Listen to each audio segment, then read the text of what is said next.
Aparna madam आप ready हैं? Yes, sir. You are ready now? Yes, sir, we are ready. ठीक है, just I'll talk to Dr. Datta now, हाँ? Okay, sir. और speakers हमारे साथ हैं कनेक्टेड अभी? सर हमारे साथ में है professor Varun Sharma, he has logged in, and Dr. Pramod Kumar. ठीक है, I think Datta sir. Dr. Datta, good morning, sir. Sir has joined. Joined, no? No. Yeah, sir has joined. So I think let's start. Should I go ahead? Let's start, please. Okay. A very good morning to everybody who is present in today's this meeting online. I extend a very warm welcome on behalf of UCOST. This is the 9th month that we are celebrating this Vigyan Utsav under the Azadi Ka Amrit Mahotsav program. And the theme for this particular month is future technologies. On this occasion, I welcome Dr. Devapriya Datta, advisor and advisor of Seed and SSTP divisions of the DST Government of India. Shri G.S. Rautela, he's with us today for the inaugural address. Sir, he's the advisor of upcoming Science City at Dehradun and former DG of NCSF. I welcome you, sir.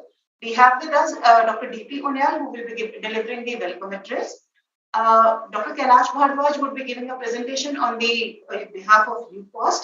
And to share their experiences, we have a list of luminaries from various prestigious institutions in Dehradun. Dr. Anjan Ray is the Director CSIR IIP, Indian Institute of Petroleum. Mr. Anurag Varshney, who is the Vice President and Head of Drug Discovery and Development of Patanjali Research Institute on traditional healthcare sectors.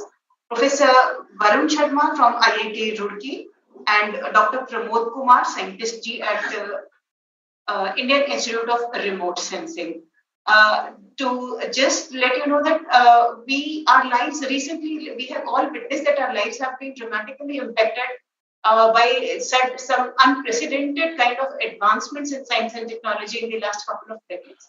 And these advancements have taken place in a very short duration of time, something which we have never witnessed in the millennia of human history here, to say. In this rapidly changing world, we will be today discussing about the futuristic possibilities in various sectors, which I have the honor of inviting these experts. And we will be discussing about our discussions would be focusing around energy sector, traditional healthcare sector, engineering, and space and technology sector. So with this very brief overview, I invite Dr. T.P. Uniyal for a formal welcome address to today's dignitaries. So over to you, sir. Thank you, madam. Namaskar and good morning to everyone. On behalf of Uttarakhand Council for Science and Technology and Department of Science and Technology, SSTP Division, Government of India, I'd like to welcome Dr. Devapriya Datta, sir, advisor, SSTP and Seed Division, Government of India, DST, and under his able guidance, all the councils across the country doing organizing various programs under Vigyan Utsav to celebrate Azadi Ka Amrit Mahotsav for last 9 months since September 2021. We are organizing, and almost it's 9 months. All the councils have organized programs on monthly basis, and different areas we have touched upon of science and technology, right? Like research and development issues in the state, research and development institutions across the state, science popularization, entrepreneurship development programs, and today we are discussing future technologies. All the topics which till we have covered is very important, and it's given a platform for all the councils to discuss, understand, and collaborate with each other. So from UCOST side, I thank you, Dr. Datta sir, for his continuous guidance, not for this program, for many programs which councils running, and we are looking forward for your continuous guidance, sir. Thank you very much for this. Dr. Rashmi Sharma, Madam Senior Scientist from Department of Science and Technology, Seed Division. She is continuously discussing about the programs and fine-tuning all these this program as well as other programs, and Shri Ravi Prajapati, who's a scientist there and looking after the routine activities. So on behalf of UCOST, I wish to thank Dr. Rashmi Madam as well as Dr.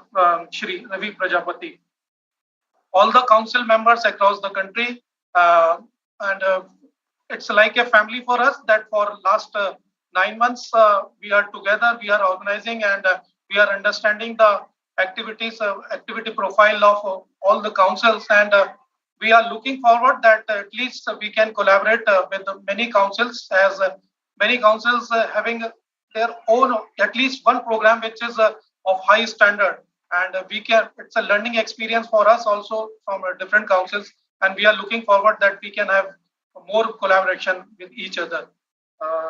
Besides this, we are having the today's, as Dr. Aparna already told you, that we are having eminent speakers. Those will be touching upon the future technologies. I welcome Dr. Ranjan Ray, sir, Director, Indian Institute of Petroleum CSIR Lab, and he'll be speaking about the energy sector. And thank you very much, sir. Beside your busy schedule, you are here, and whenever council requests you for delivering lectures or anywhere for any scientific work, sir very gracefully, sir, says yes. So thank you very much, sir, for your presence, sir. Thank you for inviting me. Thank you. Dr. Anurag Vashne, a close friend of mine, Vice President and Head Drug Discovery Development, Patanjali Research Institute. And Dr. Vashne is traveling. I think he's right now, must be in Bangalore, sitting in airport and will be delivering this. Because once I have Vashne sahab, aap hain yahan pe? Yes, sir, I'm here, sir. Thank you very much. I just landed. So nice. So nice of you. Thank you for taking out time. And once I visited his lab, it's one of the state-of-the-art lab. And research papers his team is producing is of class. And he's, I think, did his PhD from Yale University. So we are looking forward, Dr. Vashne, that more and more fruitful results will come up from your lab, as well as we will collaborate for at least popularizing whatever you are doing, hardcore research you are doing. So welcome you. Thank you very much, sir. Thank you for the invite. We are having with us Professor Varun Sharma from IIT Roorkee Engineering Sector. And IIT Roorkee is well known, it's a good partner, well known for their research work. And since the inception of the council, IIT Roorkee is a part of a council organizing various events like research and development, hands-on training activities, even in science popularizations also. So I welcome Professor Varun Sharma from IIT Roorkee, and thank Director Sir for nominating you. And last but not the least, Dr. Pramod Kumar is the scientist G from ISRO IARS. He'll be talking about the spectral sector, space sector about. And as we know that India is leading across globe in the space sector, and we are confident that today will Dr. Pramod Kumar will touch upon the various new initiatives taken by the ISRO for development of our country. And we are having with us Shri G.S. Rautela, sir, who is the former Director General of National Council for Science Museum, under Ministry of Culture. He worked tirelessly for popularizing science and constructing various museums across the country, not across the country, but across the globe. And presently, we are fortunate enough that Shri G.S. Rautela, sir, is an advisor right now for our Science City, and he is an excellent science communicator. So welcome you, sir, and my colleagues from UCOST. So I welcome each and everyone from UCOST side, and we are looking forward for today's deliberations. Again, I am thankful to Dr. Devpriya Datta for sparing out time. So thank you, everyone, and welcome. Thank you, ma'am. Over to you, please. Thank you very much, sir. Thank you very much. I now have the pleasure of inviting Dr. Devpriya Datta, Advisor, Seed and Assistive Divisions. Sir, over to you for your words of wisdom on this occasion. Yeah, thank you, Dr. Aparna and Dr. Uniyal and Dr. Rautela, and good morning to all of you, and especially the the colleagues from these State S&T Council network. This is the running Vigyan Utsav the 9 months is not a mean fit. I think this network, the value of the S&T councils in these 75th years of the India's independence. This is one of the indicators or the testimony that we could work together, and 9 months we could run this the program of Vigyan Utsav in the virtual mode, which could attract around 3 lakh participants over these 9 months. Now, what is the goal of this the Vigyan Utsav? The Vigyan Utsav in that the traditional sense, though it is in celebrations of doing science and the benefit of the science bringing to the country in these 75 years, the main goal, what all my colleagues from the S&T councils know, that this is a watershed event for evolution's path of the state S&T councils, because as the state S&T councils are emerging as a catalyst of the stable science, technology, and the innovation ecosystem. So today, almost on the fag end of this Vigyan Utsav, what we find it out that we have identified that the main 6 component of the science, technology, the innovation ecosystem at a state level, the R&D, the research and development, which includes the technology, then the technologies, the applications for the socio-economic development, the human resource development, the infrastructure, the R&D infrastructure at the state level, policy, and also the innovations component. So these are the main component of the STI ecosystem. And if you see these 12 months, what we have discussed of each month's theme, we have now mapped around this, the main 6 component of the STI ecosystem. And in that context, today what we are discussing about is an important component of the technology part of the R&D, that the part of the component of the STI ecosystem. So, as you know, when we are discussing about that the future technology is not futuristic technology, because there is a small difference between that. The futuristic technologies that could really applications may not be there currently decided about, but it is being for future human development. The thinking that it is.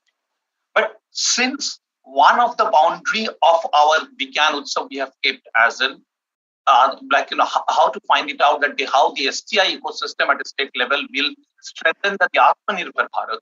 We thought about that this futuristic, the future technologies that what we are discussing about, that this will be mostly for the the development of the for development of the human at the state level, making the life easier and faster, creating new economic opportunities, including the job creations, and at the end, the sustainable development. It is not only the economic development or the societal development, it has to have in alignment with the environmental sustainability, and which is more important of a state like Uttarakhand, where any type of an economic development, you have to keep it in mind that the balance with the the very sensitive ecosystem of the ecological conditions in which the state is. So like the human the development, the infrastructure development, it is a need of the economic and the social development, but the technology has to find it out which can create which can bring a balance between the ecological sensitivities of this state along with this the economic development and the social development. And in that context, we have to look into the future technologies, because we have to think that we should not be swayed away only by the futuristic technology, but the future technology which will be beneficials for bringing the sustainable development at the state level. We have to discuss about that, and subsequently what we will find it out that the strategy that how we can catalyze that the development of that type of future technology, which will bring the value more to the economic value at the state, as well as strengthening the livelihood system at the state level. Because in the the state of Uttarakhand, as you know, more people are there that who are dependent on the natural resources. So the livelihood system is strongly linked with the natural resources. So we have to understand that the type of the technology for development of whether it is infrastructure, whether it is the energy development, we have to there are certain specific needs of the state, and it is the role of the state S&T councils is to discuss about it, scout about it, and also catalyze that type of state level the future technology development pathway, which will strengthen the R&D component of the STI ecosystem. So today's discussions, as many of the the experts are there, I will request them, please you look at it into that. This is the overall framework in which we are trying to discuss in this 12 months of the 12 months of this Vigyan Utsav. We have already started concluding and bringing out publications about that the STI ecosystems as is situations, and in the context of the Atmanirbhar Bharat, the 2B situations, and what will be the strategy to go from this as is situations to the 2B situations in the context of the different components of the STI ecosystem, but in tune to the priority areas for different states. The priority areas of Uttarakhand will be different, and Karnataka will different from if you go to the Rajasthan. And we we appreciate that and have to develop that type of an state-specific strategy for this STI ecosystem catalysis. So with this framework in mind, I would request the experts to discuss about, and I will request my colleagues from the Uttarakhand councils to look into it. It is not a theme; it is your future. The way you will, if you remember, our Honorable Prime Minister has told that the coming 25 years up to 2047, the national development will be guided by the science, technology, and the innovations. If it is so, you have to understand that how science and technology can bring efficiency into the different component of the governance. Why I am saying the governance, because government is not only governance. The other stakeholders are there, the private sectors. The other stakeholders are there, the citizens and the the civil society, which are very important again in the context of Uttarakhand. And this we have to think in the context of the triangle of the sustainable development. So please keep this framework in mind, and I wish you a very fruitful discussions, and which will give us the as-is situations of the futuristic technology today in this state, because the state has many the knowledge institutions who are working on future technologies to identify in the context of Atmanirbhar Bharat that what are the requirement the thematic areas which needs to be strengthened for the socio-economic and the environmental sustainability. Then you will find it out that what will be the strategy for doing that. I don't say that we can do the entire thing today, but since our understanding is progressing and it is evolving process, I think as much we can discuss that direction, I believe that quickly we will reach into that type of sustainable science, technology, and innovation-based developmental processes, which our the current government of the Honorable Prime Minister is dreaming of, and the responsibility have been given to the science and technology community. So with this, I again thank the Uttarakhand councils for continuing this. I will say that the movement of Vigyan Utsavs to seed the idea of the science, technology in the ecosystem, and where each of the councils work as a catalyst. Thank you again. Thank you very much, sir, for your insight into the theme of this particular month. And you have very rightly said that it is not only about the theme, it is about our future also for the next 25 years. And especially in context of Uttarakhand, we all know we are highly, Himalayas are a highly vulnerable zone, and we have to, for any kind of technologies or any kind of intervention, the first thing we have to keep in mind is the ecology and the ecosystem. Thank you very much for your words, sir. Now I invite Dr. Shri G.S. Rotela, Advisor, Science City Dehradun at former DGNCSL, for the inaugural address. Over to you, sir.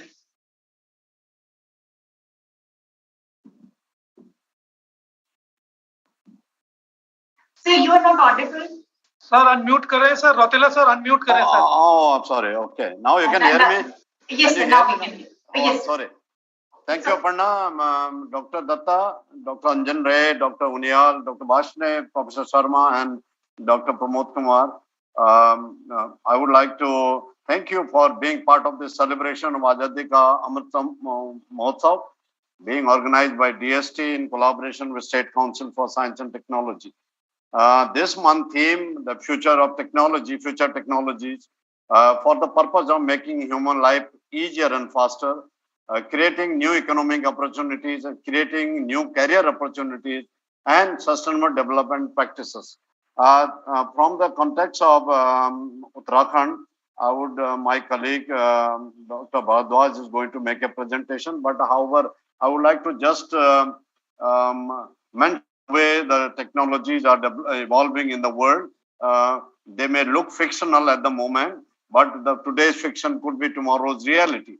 And so I would like to mention few of the, which are for these four objectives that Dr. Datta has circulated to all of us, that making human life easier and faster, all those four objectives, how these new technologies can be dovetailed or adopted for their state development. So that is what the theme. So I would like to mention few of the very amazing and interesting technology that they are being developed. This meeting is being recorded. And number one is in medical sector. You are talking about today artificial organs through tissue engineering. How that organs can be artificially printed by 3D technology and used for patients. So that's artificial blood, nanobots. Those are tiny robots that can be inserted in human bloodstream to do certain operations like destroying cholesterol molecules or remove artery blockades, destroy cancerous cells, or deliver drug to target in the body. So people are talking about robotic surgery, so which is already under application in some of our hospitals here in Uttarakhand, especially the All India Institute of Medical Sciences in Rishikesh. And there is a talk about in the world of future technologies, fellow surgeon. So you can have a robotic surgeon which can go to your body to create certain surgical operations. So that is a very promising technology that is coming up. So you have virtual reality and augmented reality which is assisting for faster diagnosis of the patients. For example, the AI, you can read the CT scans and X-rays without the doctor's presence, and the report can be sent to doctor who is sitting at a remote place. So you not have a physical doctor, but that will help the doctors to come to a conclusion for the treatment. So you have telehealth, neuroinformatics, nanotechnology developed prostheses, and brain reading machines that can read what you are thinking about. So all these are developing emerging technologies in medical field. In agriculture field, you have vertical farming, especially you talk about cultivable land is becoming scarce and scarce. So vertical farming is already in practice. It's a new technology that is being utilized. Soil and water sensors to tell about soil health and condition so that you can take remedial actions for better yield. So RFID tagged farm produce, for example, potato. If you are tagged, with the information that what does this potato come from, what kind of manure you use, what kind of soil you use, what are the content. So the user can have a choice of the potato that he or she would like to have. So satellite imaging for soil crop yield, etc. That is anyway in practice, and our dear friend from ISRO would touch upon this point. Nanotechnology, which we are not today calling disruptive technology because it's going to disrupt many areas of a technology today, has predicted and brought out revolutionary changes in many areas. For example, the strong and hardest material, which would be lighter, even the stronger than any metal. Nanocloth, which will not become a wet, nano glass, which will now have no stains, which is already in use. You have nano paint, which will not require painting for 20 years. And you have nano tires, which will last long in your cars. And you have tennis balls, which will play major tournaments of the world for 4 years. So you have nano tools for surgery so that you don't have a larger incision for whenever surgeon operates a patient. And so nano wires to carry high current so that you can save on metals, and you have nano material for variety of applications. And other emerging technologies are laser TV, flexible electronics. For example, you have a foldable devices. Your television can be folded. You can carry in your bag. Artificial processes, photosynthesis. It's not process, sorry. It's photosynthesis. Mean roads, buildings, and vehicles to convert sunlight and water into hydrogen and carbon dioxide into carbohydrates. That's technology being talked about. Fusion power has become attainable because small experiments have been successful. So your future nuclear energy might be from fusion reactions. So immersive virtual reality for edutainment in entertainment sector. A lot of this technology which our science city is going to use, my colleagues will touch upon few of these aspects, which will make education and entertainment in a very impactful, in an immersive environment. And small and lightweight but powerful arms, because today's arms, if you want to make them powerful, they become heavier and heavier. But there are technologies that are trying to make them lighter and smaller in size, but doing the same operations. You have laser weapon systems. You have anti-aging drugs. You have wireless transmission of electricity. The successful experiment recently has been done in New Zealand, that they have been able to transmit electricity without any wires. So this seems to be a very feasible solution for hills where distance and remoteness of places is very crucial, and you can't, and it's very expensive to carry electrical power to remote villages. Probably this would become an important technology, becomes successful. You have unhackable internet. So like this, there is any field you take, new technologies are developing. The list is very long. So in my view, the quest for knowledge continues. So are the efforts for development of new technology for human welfare. So I expect our new distinguished panel today would touch upon some of these technologies, and especially how they can be used for our Himalayan state, which has a lot of inherent difficulties of remoteness, transport, and energy issues. So I hope these technologies will be adopted and for local use and or dovetail rather, so that we can solve some of our problems in the context of the 4 objectives which Dr. Datta or DST has circulated. Thank you very much. Thank you very much, sir. Very truly you have said that, and we all actually are looking forward to the education of the blend of education and entertainment, edutainment that you said like that. So with the upcoming Science City, I think it is going to be of great benefit to all the students as well as the general public. And thank you very much for your words, sir. Now I invite Dr. Kailash Bhardwaj, the in charge of Regional Science Center at UCOST. Dr. over to you for your presentation.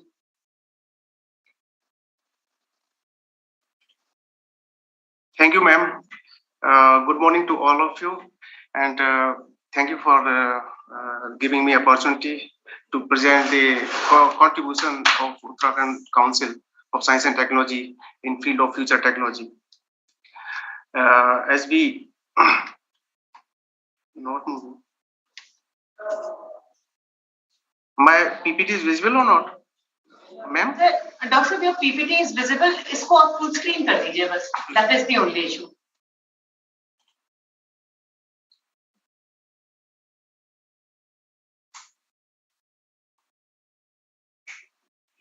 I think the internet is playing mischief. Stop.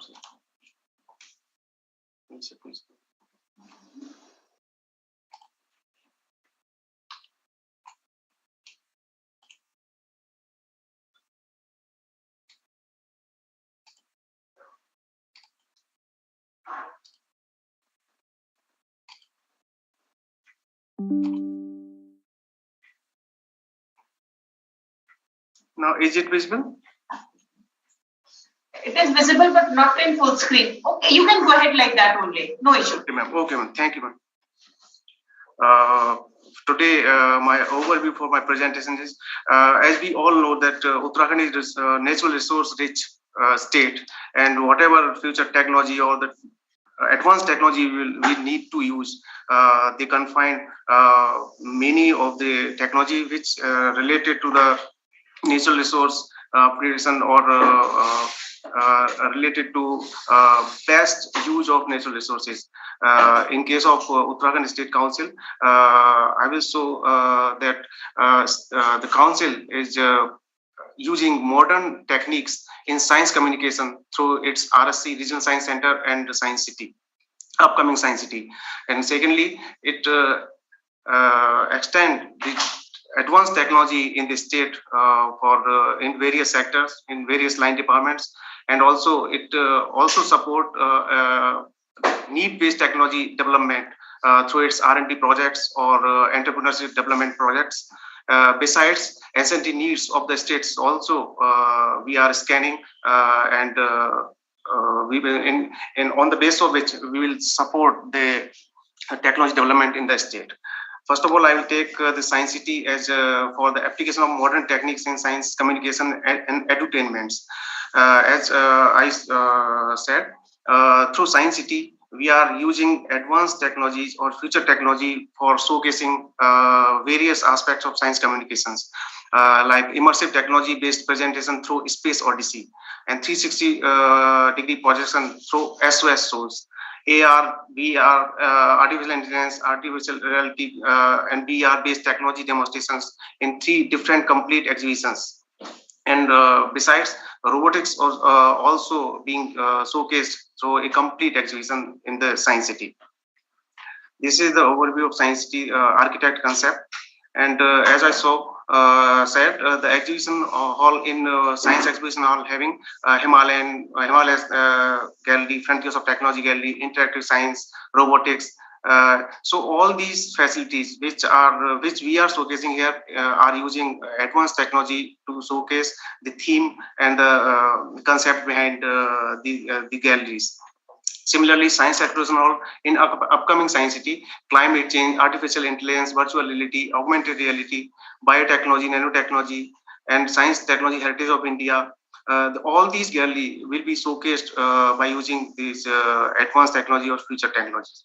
Similarly, life beneath Earth, the visitor will go down 20 meters or 25 meters down, and it will appear that as if he's going down kilometers down. So all these things they will showcase the power of the modern technology in depicting the science behind it and the message which we want to convey. Similarly, in edutainment facilities, digital panorama also having advanced technology used for showcasing Himalayan biodiversity. Simulator is also another facility here, and aquarium and all other facilities will be showcased through advanced technology. Similarly, in Space Odyssey, in which we will show a large screen format film and also in combination with digital planetarium in upcoming Science City. Is also advanced technology in film projection and related subjects. Exhibition in astronomy and space also will be showcased through these advanced technologies and future technologies. Similarly, on Science on Sphere, which shows the satellite data around the globe,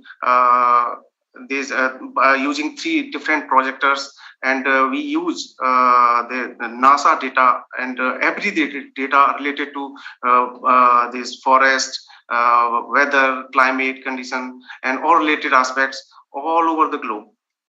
So this is also a very advanced technology which we will showcase in our Science City. As I said, need-based technology development support is also rendered through UCOST, and I will enumerate some 2 or 3 very important projects which we have already done. In as we say, the gluten-free millet bread coated with the probiotic bacteria, also developed with the IIT Roorkee. This is a technology development which have financial base, and it will certainly give what you economic opportunity for the person who really use it. As we see that millets, they are high fiber grains having low glycemic index but have low elasticity.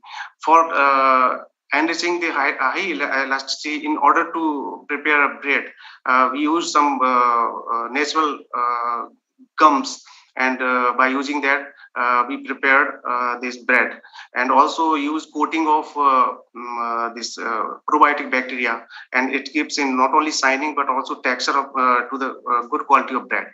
Similarly, a tissue culture lab is also developed in Nagaon, Uttarakhand, in collaboration with HARC and financially supported by DST, and it's successfully raising incarnation of apple, potato, and various floricultures, flowers.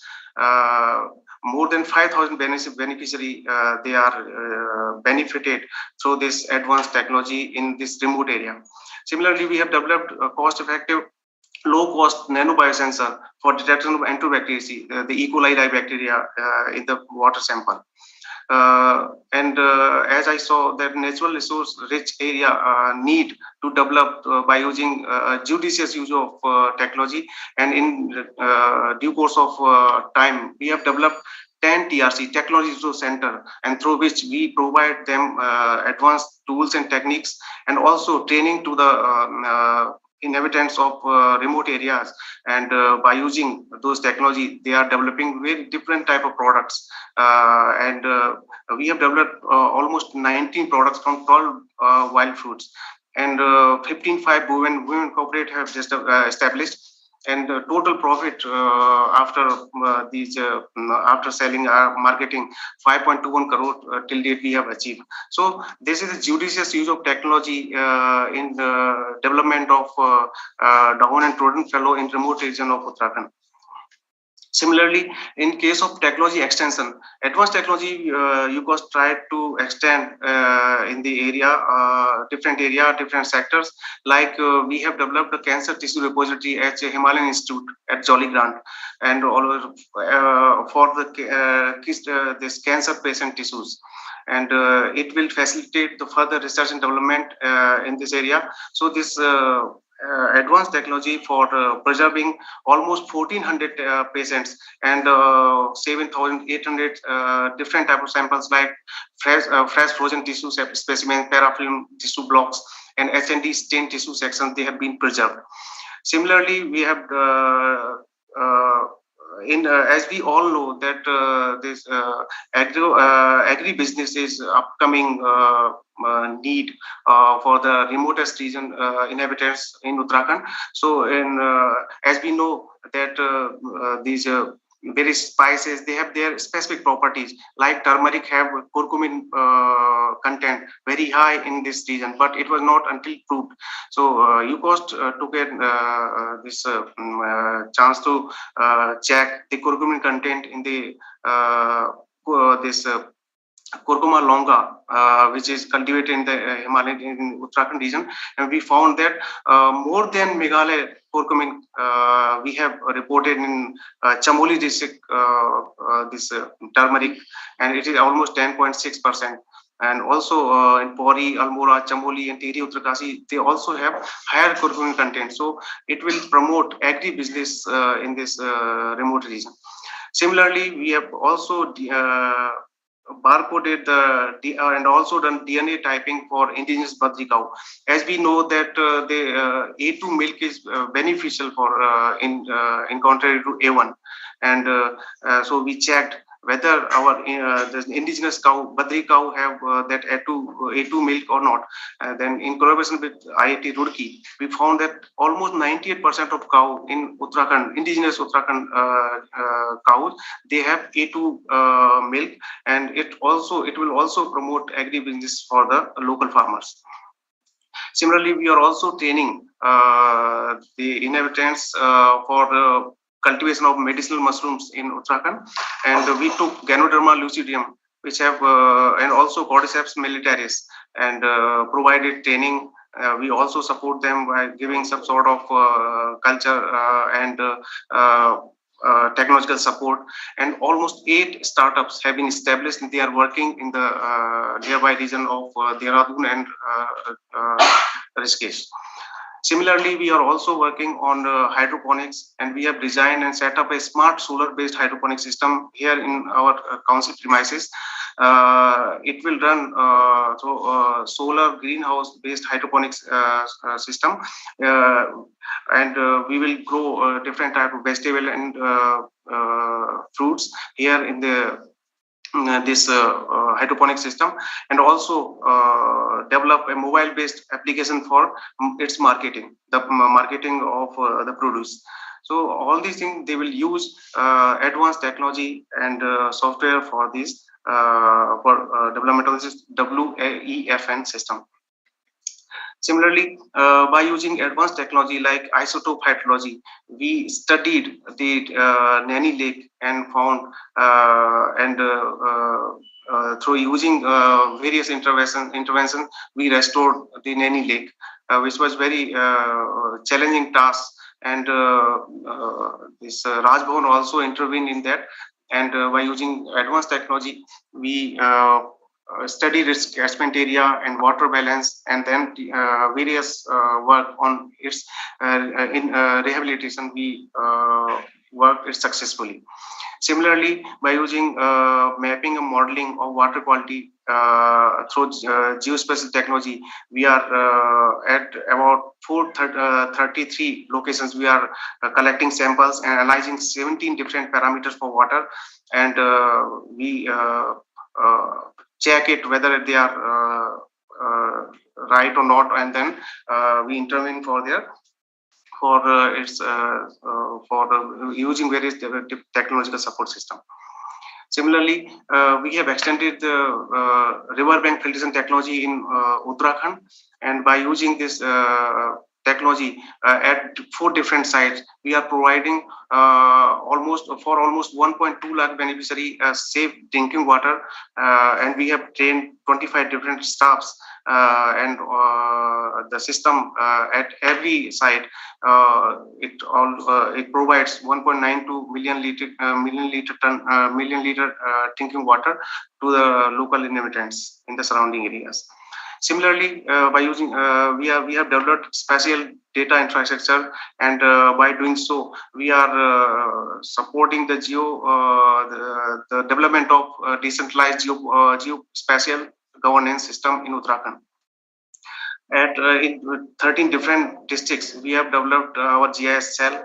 We have trained almost 815 manpower for using this advanced technology, and total map we have developed 760 MIS table, 56 MIS table have been created, and total SDI layers have been created, almost 780.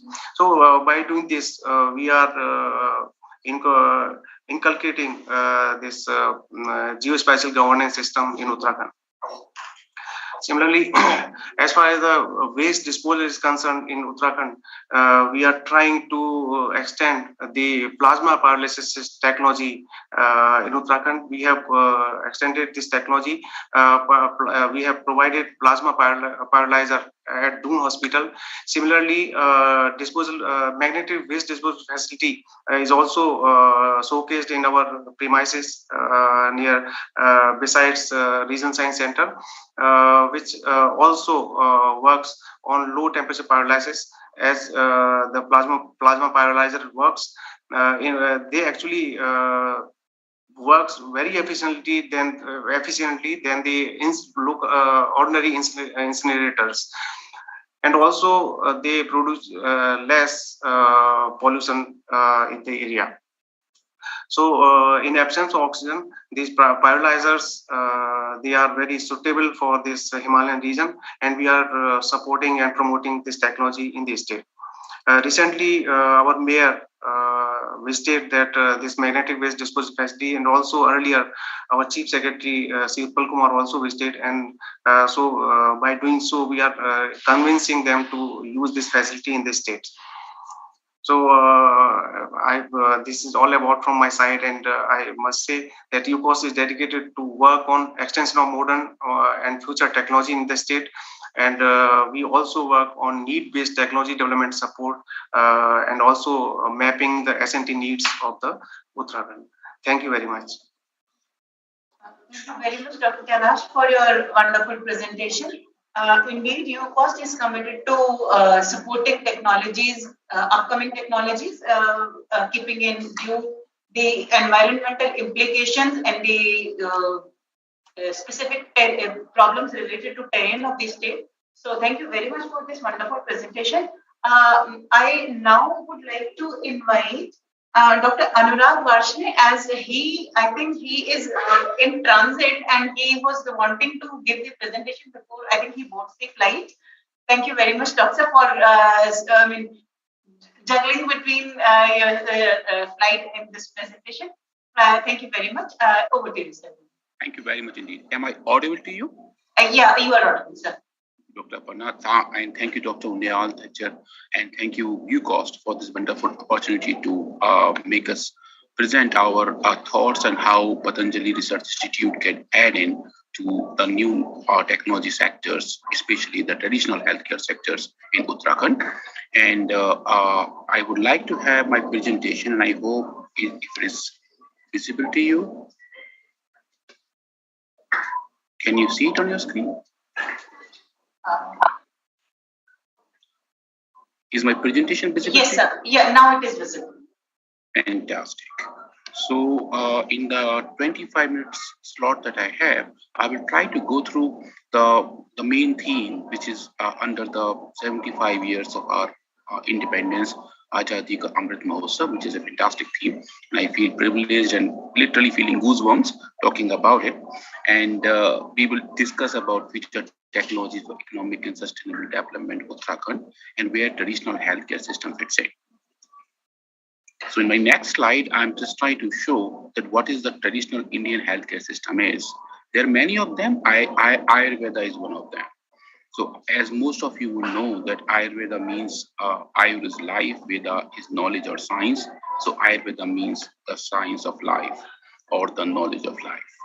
And it's actually one of the oldest systems, and it's dependent mostly on the holistic health, looking at the body, mind, and spirit as a whole, and also trying to explain that the overall health of human being is actually a harmonious coexistence with the nature. And that's a whole theme about it, and I'm sure most of us know that too.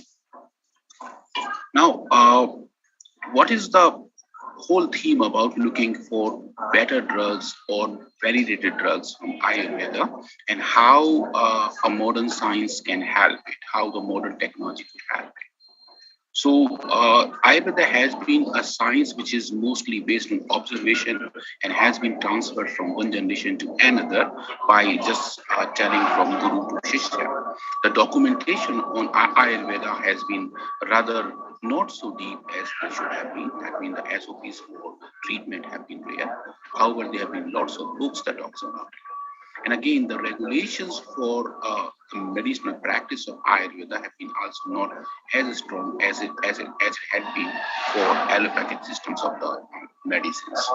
However, from the formation of Ayush Ministry a few years before, it has got a new life, and the regulatory strategies are now in place in this system as much as they are for other traditional Indian medicine system. So as the science is progressing, which is there for all of us to use and feel, Ayurveda is also a scientific area where people can apply those modern technologies. And there are high-end and analytical techniques, artificial intelligence, and very fancy advanced biological systems and models that can be applied for Ayurveda as well. Patanjali Research Institute is actually involving all of those in a constant manner, and we are trying to actually show that how those can be utilized to show the traditional system of our medicine system, traditional medicine system can also get advantage of those. So in my few slides, I'll try to go few that we believe are very important and cutting edge and how they can be used up. So in the modern drug discovery and development, what is there for allopathic drugs, the synthetic drugs? The thing starts from a single molecule that, the drugs are identified by, they're synthesized by the chemist, and lots of molecules are made, which are then again tested on in vitro model system, then goes to in vivo model system, the animals, and finally go for the clinical trial. That's a traditional way of synthesizing a new drug that we get to see in the market. And it takes close to 10 years and almost $1 billion to get from starting place till the end. Let me get a cursor here if I can. There we go. So from here till here, it takes $1 billion. And there are a lot of failures and risk, and that's the reason the risk appetite of the most of the folks are actually diminishing in this area.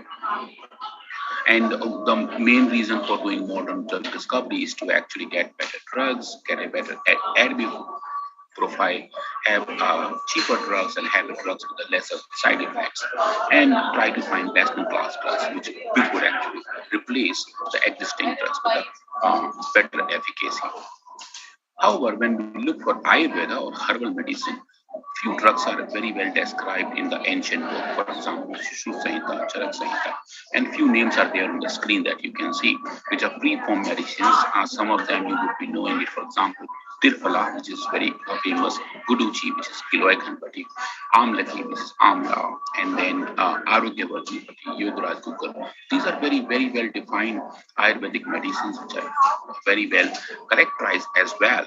And now these have been also looked up into a different spectrum and how they can be validated.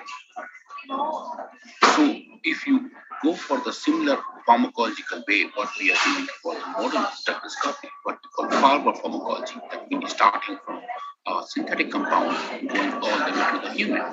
In case of Ayurveda, it goes the other way down, because these drugs, the names that you saw on the earlier slide, have been in the clinical practice for several decades. So we already have that evidence from our ancient text and a lot of clinical data, which is of course not recorded, but you know that those drugs are safe.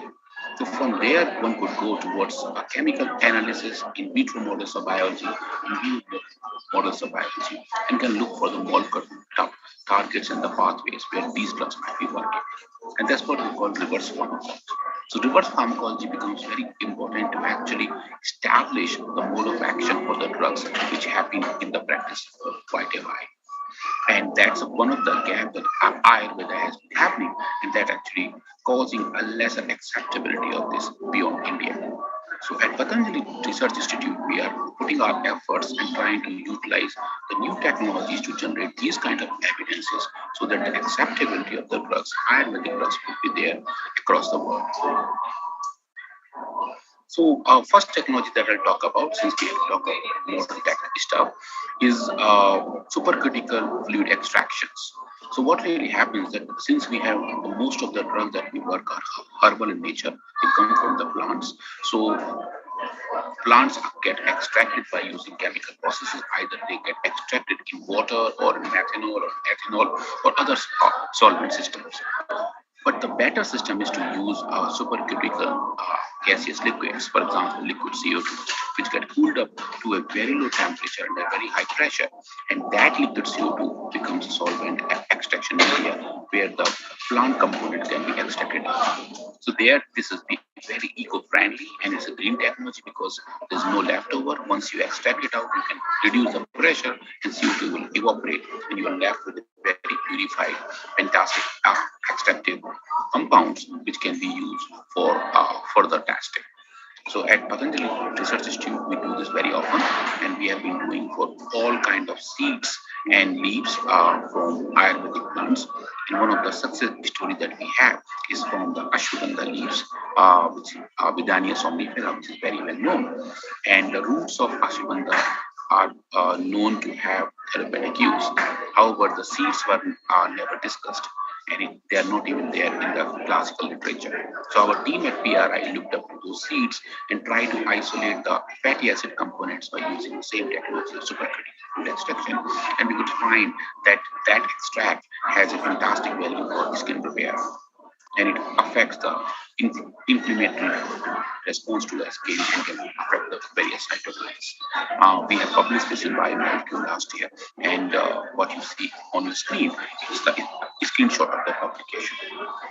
In that publication, we could show that by using HPLC technology, which are again very important one, to characterize the chemical structures within an extract, and we could find that the oily component from those seeds doesn't have the signature compound of ashwagandha per se.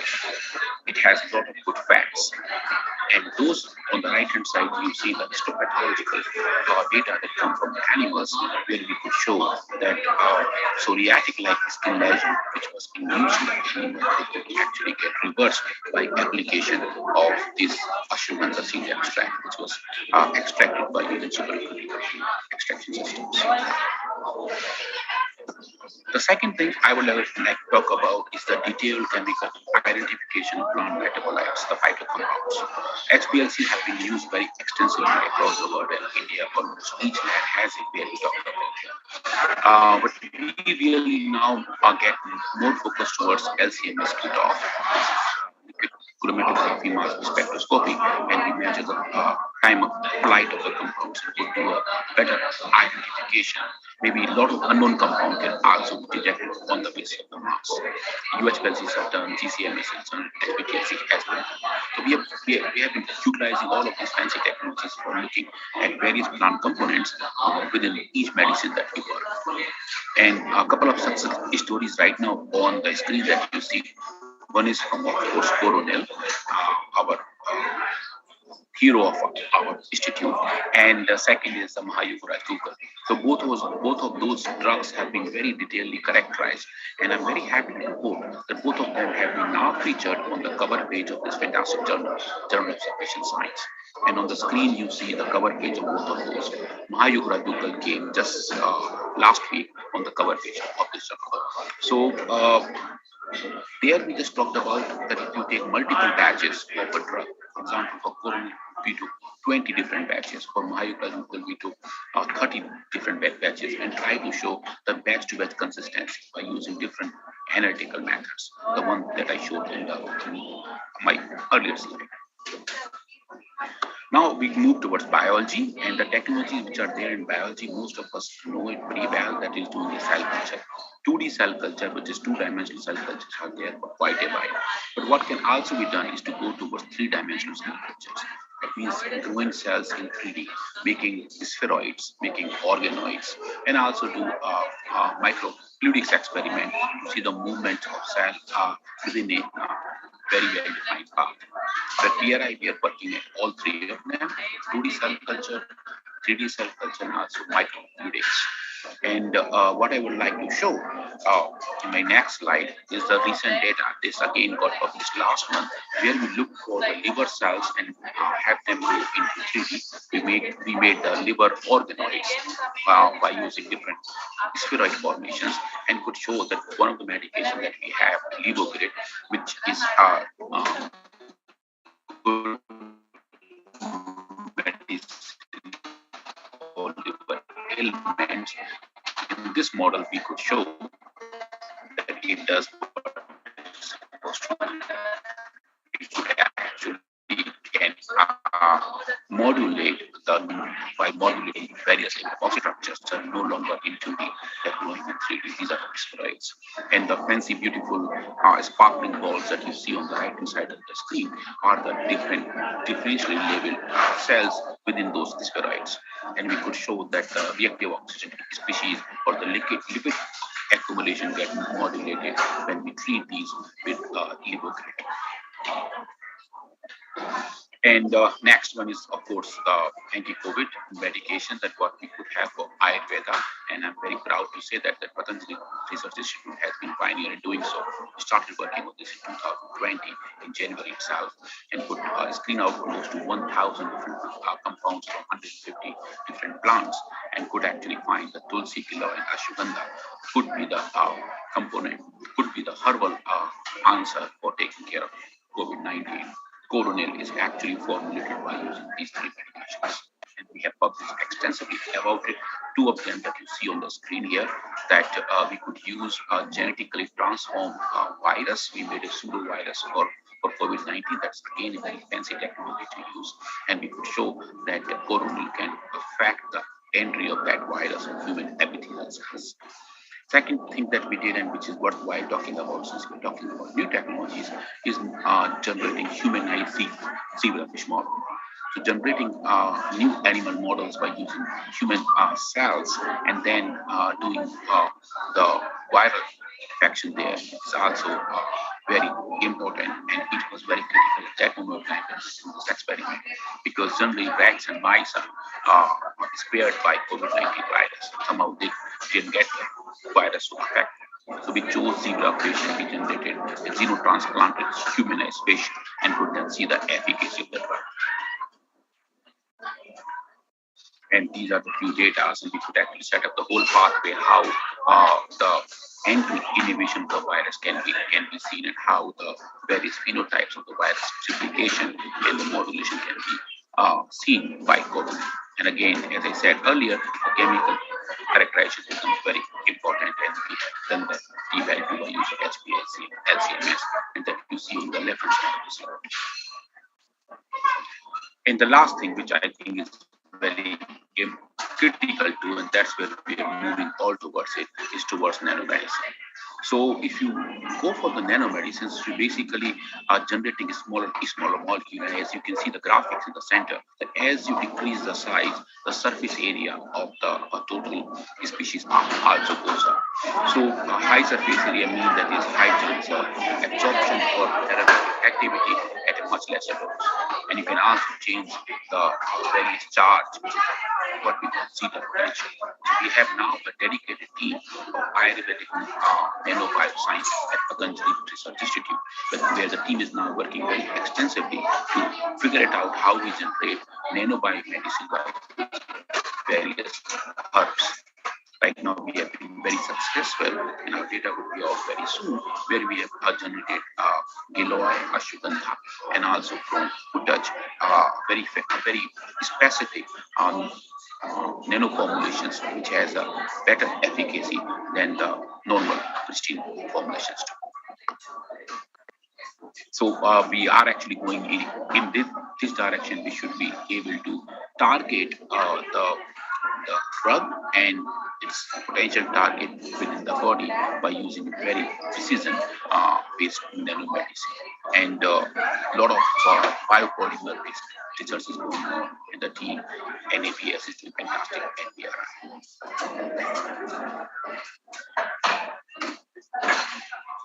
So taken together in the time that I hope I have not overshot it, and my connection was not so bad that I make it clear to you that there are potential to enhance the technology access within Uttarakhand, and Patanjali Research Institute has been trying to do some bit of it, and we will be very happy to collaborate with the people and help people to replicate or add some more values in the same directions. And all of you who are there, you can see me there or hearing me, are more than welcome to visit PRI and see what kind of work that we are doing, what kind of advanced scientific technologies which are there, and how are we going to that I would like to thank my presentation organizers, Professor Punya, especially for calling me for this, and great to see you all, and I hope to see you sometime real soon, not virtual, in real. Thank you very much.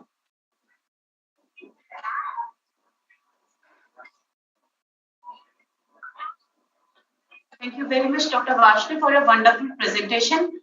I think there is no second thought about saying looking at the significance of Ayurveda in our lives. As far as if anybody remembers the basic treatment, the first mode of treatment, I would say, is kind of home remedies or Ayurveda per se.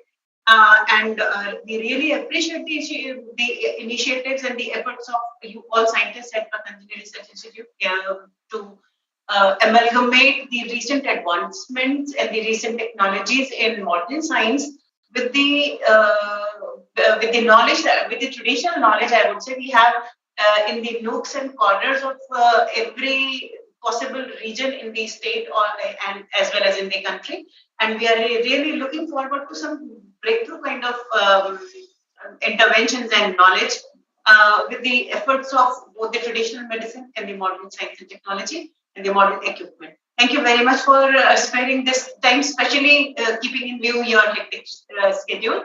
Thank you very much for being with us, and we look forward towards, like your last line says, Patanjali Research Institute Hyderabad could help in setting up advanced scientific research institutes across Uttarakhand, and UCOST would definitely like to play a part in that also, in your initiative, in your good initiative.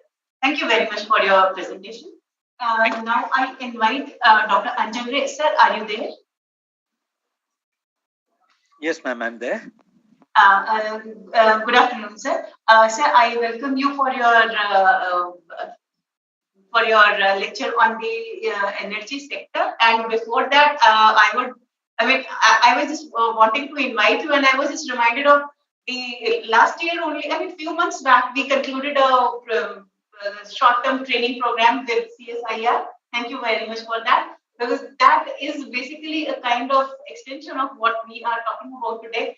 The training program that we conducted on CRISPR technology for detection of COVID-19, as well as other molecular diagnostic techniques, as well as other diseases.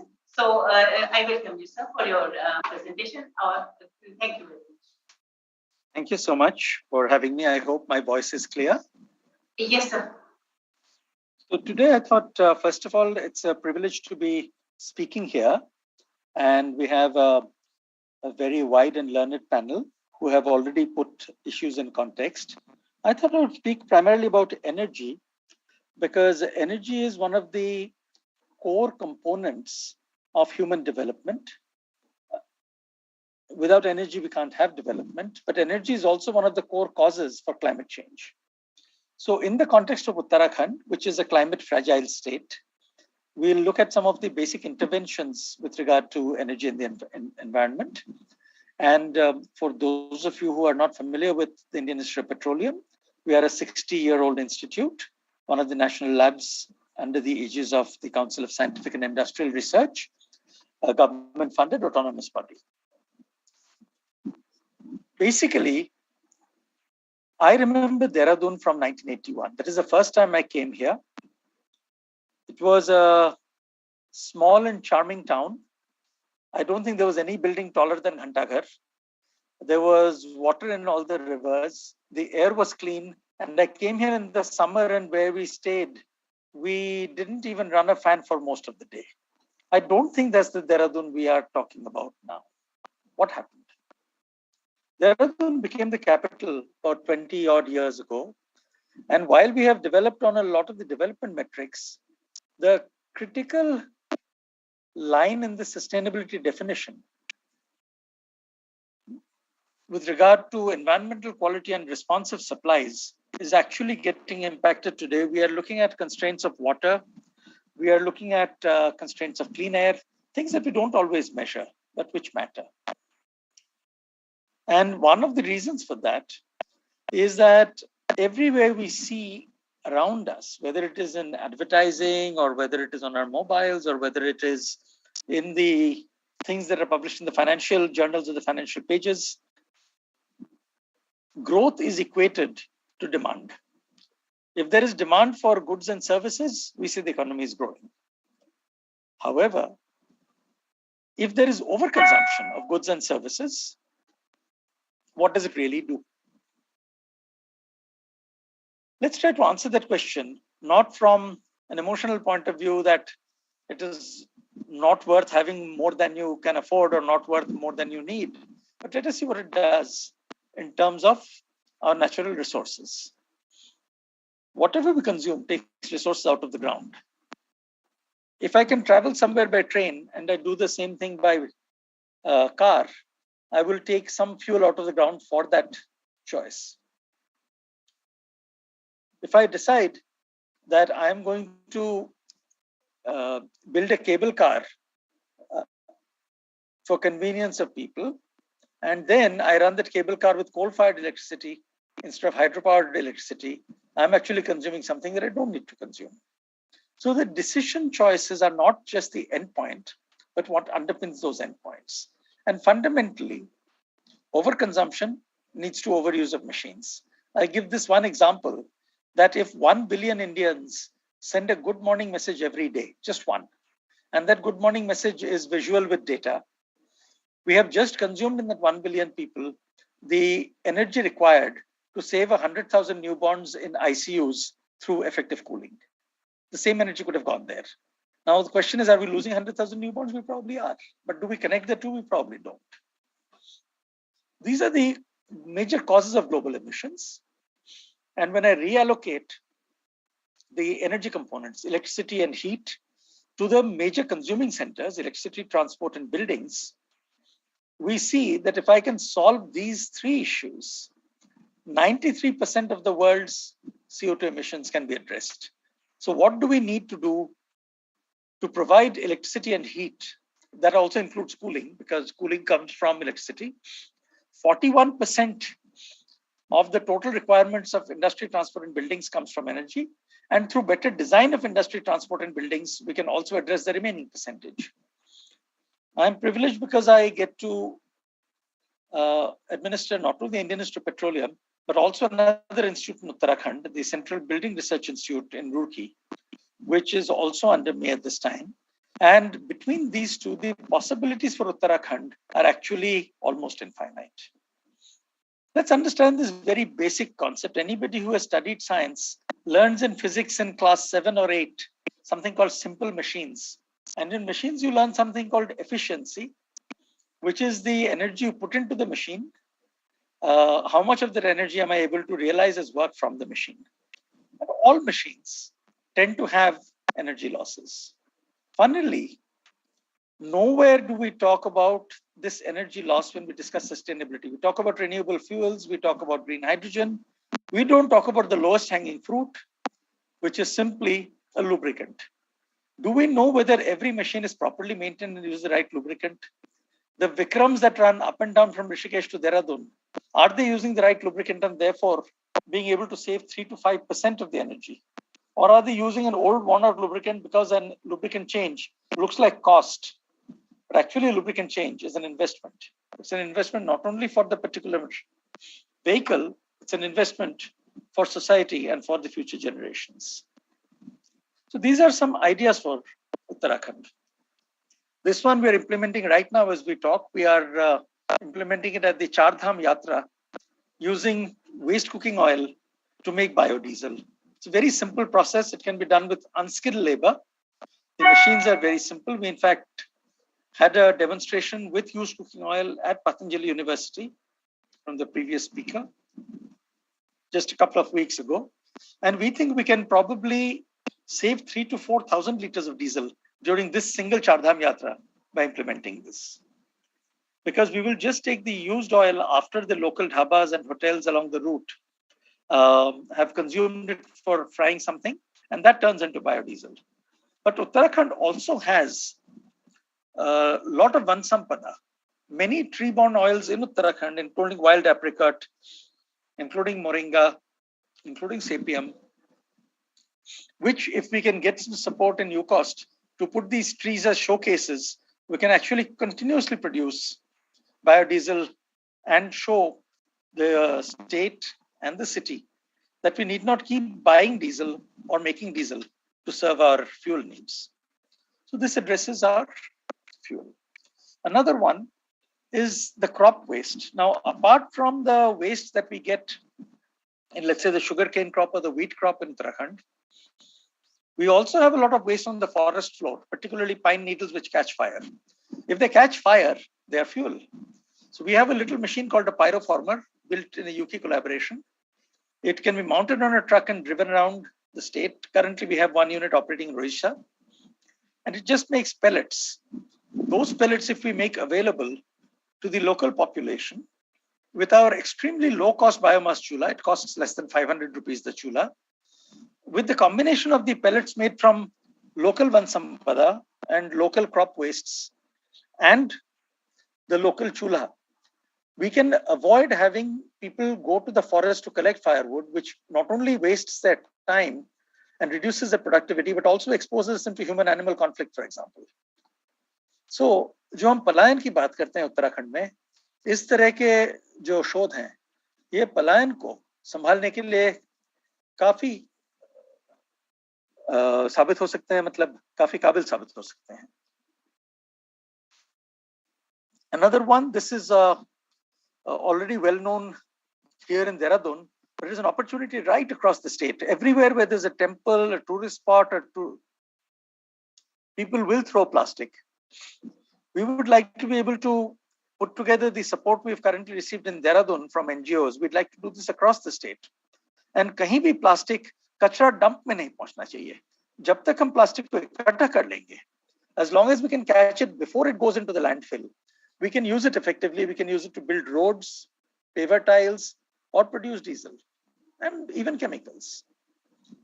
Dehradun alone produces 22 tons of plastic. We have shown that with a small effort, we can collect 1 ton of that every day. So it's not difficult. We just need an aligned support program. Another thing we have started, particularly for smaller vehicles, older vehicles, there are many people who own these small cars, which after 15 years now is under the national scrapping policy. But the MORTH has brought out a policy that if these cars are converted to electric, then they do not need to be scrapped. And we are offering this scrapping capability here from IIP. We would like to develop the skills across the state. We'd like to put one of these vehicles in UCOST so that inside your compound, you use only retrofitted e-vehicles or other eco-friendly vehicles like CNG or biogas vehicles. I talked about lubricants. We have technology to re-refine lube oil. We'd like to encourage similar collection networks across the state. कि जहां भी कोई lubricant फेंका जा रहा है, उसको collect करके we use entrepreneurs to re-refine these and make good quality lube oil for general purpose application. यही सब हम ठीक से करेंगे, तो एक और हमें benefit मिल सकती है. One big issue in Uttarakhand is that the plains are getting warmer. This बारी का heat wave was quite severe. And in Uttarakhand, we have virtually no dry ice supply, whether it is for vaccines or whether it is to support the transport of apples or the transport of lychees or anything else. We don't have good cold chains in Uttarakhand. And uske liye we are offering this very simple portable dry ice machine. It costs only 5,000 rupees. And we'd like to train people here to use it effectively for storage of perishables. Let us keep in mind that perishables perish not because of temperature. They perish because of a combination of oxygen and temperature. And by a controlled use of dry ice, we will reduce the use of oxygen and keep the perishables much safer for much longer periods. Itna hi kehte hue, let me come to the last point, that if we can measure it, we can improve it. On our campus, we constantly measure our biodiversity and our cleanliness. This is what it looks like. 2018 we had 64 bird species counted. Now we have over 200. We have over 100 butterflies and moths. This is what our main road looks like in the campus. And we invite all of you to come visit us. I think we can easily demonstrate how to make the whole state more sustainable. And we call for your partnership in this. Thank you. Thank you very much, sir. Uniyal sir, would you like to say something? I think I will wind up at the end. मैं पहले आपसे invite करना चाहूँगी. It's always pleasure to listen Professor Anjan Ray sir. It's a new dimension always, and I appreciate the last slide, especially the wildlife, because sir is a very good photographer as well as naturalist. So thank you very much, sir, for giving overview. And sometime we will have exclusively your photography session, sir, sometime. Thank you so much. I think we have many better photographers here in Dehradun. We can certainly do a nature exhibition calling everybody together. Sir. Thank you. So nice. Thank you very much, sir. Thank you very much, sir. And Uniyal, sir, I think we can look into the issues that sir has raised. Like the one he was saying कि जो 15 साल से के बाद जो cars को अगर electric करने के लिए UCOST can support and the biodiesel aspect also. So and these small training programs that sir was referring to. So I think if we get a proposal from IIP, we can definitely look into funding those projects and working in collaboration with such a prestigious institution. Sir, thank you very much for giving this wonderful presentation. Now I invite Professor Varun Sharma from IIT Roorkee. Sir. Audible? Yes, sir. Now you are audible. Okay. Is the screen visible? Yes, sir. This is visible. Okay, just a sec.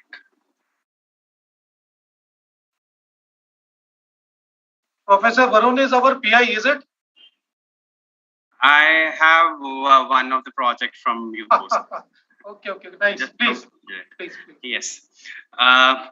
A very good afternoon to all. First of all, thank you for providing this opportunity in which I will be showcasing what IIT Roorkee has done in its 175 glorious years of journey for the state of Uttarakhand.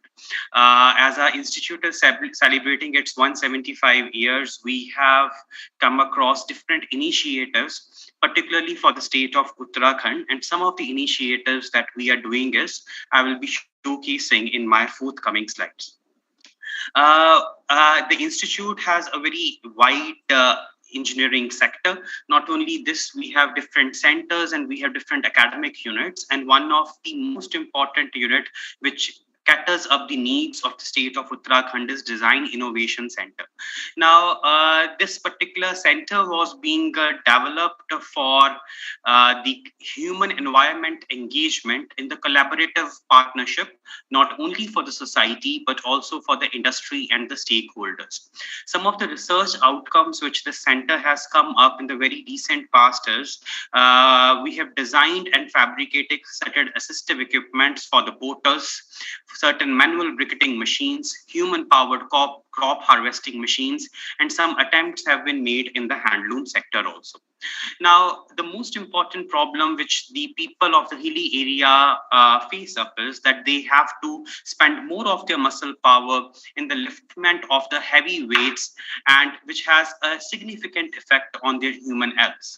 So what IIT Roorkee came up is, IIT Roorkee has come up with this particular product whose weight is around 4.5 kg, and it can sustain a load up till 70 kg. Now, the material that we had made up is of aluminium, and this particular instrument can be used as a chair also, and this particular instrument can be used as a load bearing instrument also for the people living in the hilly area. So this kind of a structure we have already started in collaboration with different NGOs, and they are procuring this particular instrument for the people of the hilly areas. The other problem that we have addressed in our recent past is the pine tree. Now, these particular pine trees are the major threat for the forest fires, because whenever the leaves get dry and they fallen up, now during the summer season, this acts as a very highly inflammable material. So with the motto of harnessing the destructive energy of the pine needles to create a clean and affordable energy, what we have done is we have developed up this particular machine that is called as a manually operated briquetting machine, in which the pine needles, which are as of now a waste, which are generally leading to the fire, they are being collected and they are being compressed with this particular briquetting needle, and this conversion really leads to a small biomass which can be used for the exploitation of the energy. So briquetting is one of the cheapest way to harvest up the destructive energy of the pine needles. And most of the energy sector, if you look around the globe, it is dependent upon the fossil energy. And this fossil energy has a very high global environmental impacts. So to get rid of these particular things, this waste can be used and can be used as a material which can be used by the people of the state of the Uttarakhand. Besides that, we have developed up a human-powered crop harvesting machine. Now, because of the undulations of the hilly terrains and undulation topography, the problem is that the farmers on the hilly areas, they cannot use up very costly equipments. Even if they are able to buy it, they cannot use it because of the undulations of the hills and all. So because of the processing of the infrastructure, the underdeveloped sporting institutions, poor marketing and less technology development, the most of the hill agriculture was an unexploited area. So what IIT Roorkee has designed up is they have designed up this particular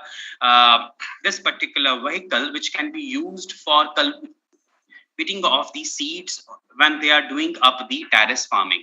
So the benefit of this particular harvester as compared to the current harvesters is it's not only light and compact, it is human powered. So you don't require any kind of the what you call the petroleum or a diesel to run up this particular machine. So very less amount of skilled labor is being required.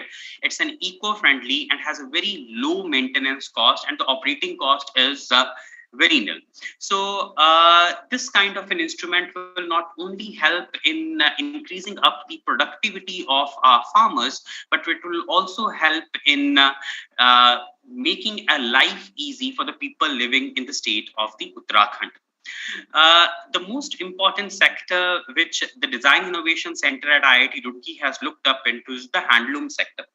Now, the people who are working in the handloom sector, they face the major problem is that they have to compete with the power looms.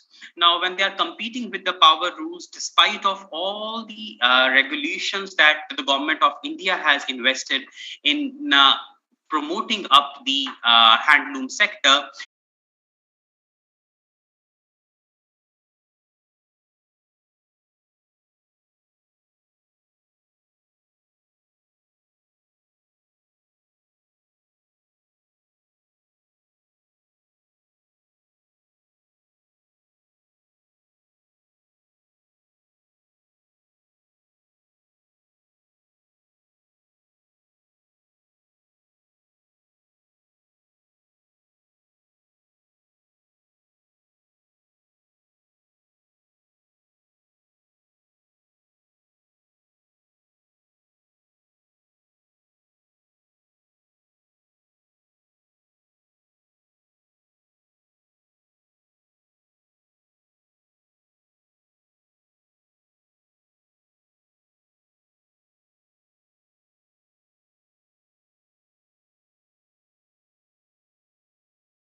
This meeting is a being very recorded. big role in times to come. And your the last initiative regarding reduction of the ion treatment of this biomedical waste. So thank you very much for your insights into all the dimensions that IIT Roorkee is working in. Thank you very much for the presentation. Thank you. Our last speaker today is Dr. Pramod Kumar, scientist G at ISRO IIRS. Sir, I welcome you for your presentation on the space sector, futuristic approaches on the space sector. Welcome, sir. Yeah, I'll take a while. Just.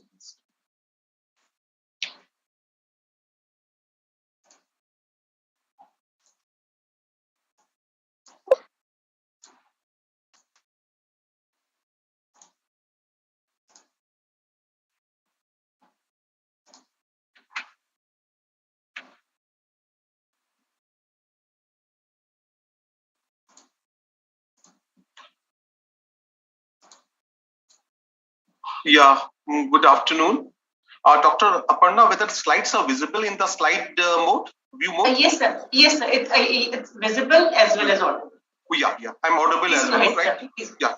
Okay. Thank you very much. First of all, my greetings to